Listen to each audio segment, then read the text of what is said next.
Welcome to the Human Air News Network. Today, we're breaking down a pretty major recall from Volkswagen. But this isn't just a story about a mechanical failure.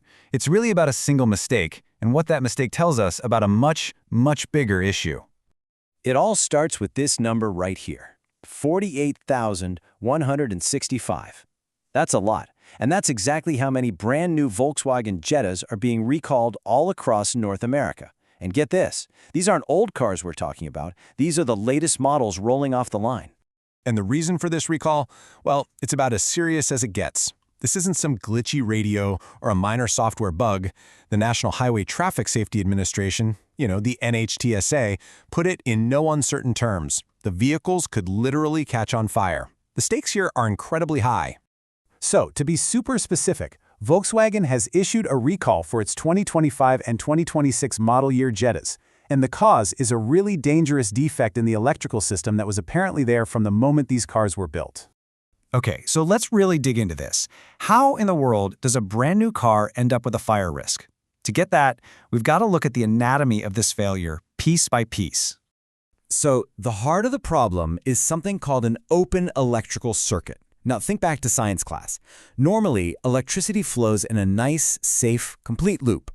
But when that path gets broken, the current doesn't just stop. Nope, it tries to find another way home. And that new route, that can be really, really dangerous. And this right here, this lays out the whole four-step chain reaction perfectly. It all begins with one single loose wire, the transmission ground. That one little mistake creates the open circuit we were just talking about. And that, in turn, forces way too much electrical current through the system. It's just not designed for that. So what happens? The system overheats, creating that huge fire risk. Now, what's so interesting about all this is tracing that dangerous chain reaction all the way back to square one.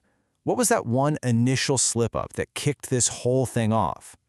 And here it is. Investigators pinpointed the single point of failure. It was just one wire, the transmission ground wire, that wasn't properly connected and secured when the cars were being put together on the assembly line. Such a small oversight with, massive potential consequences. And here is the crucial point. The official cause, right there in the recall notice, has been identified as human error. It wasn't some faulty part from a supplier. It wasn't a flaw in the design.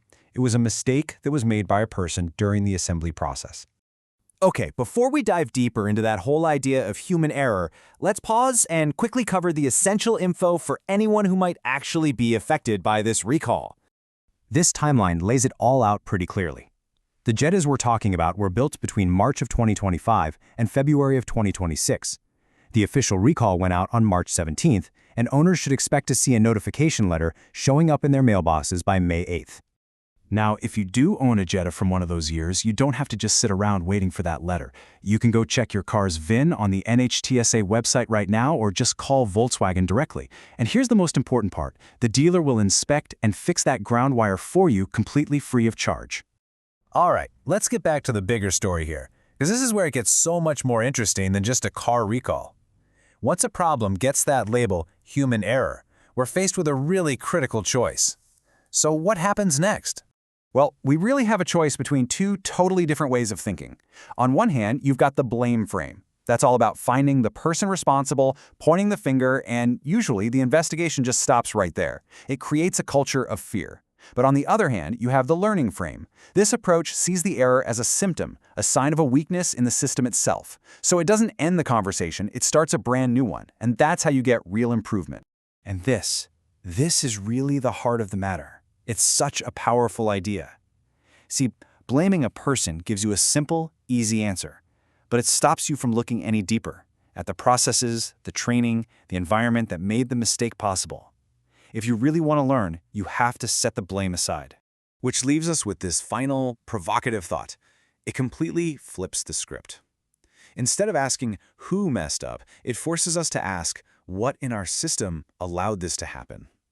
It makes us look at the design of the assembly line, the tools people are given, the time pressures they're under, and figure out how we can build better, safer systems that make it easier for people to get it right every single time.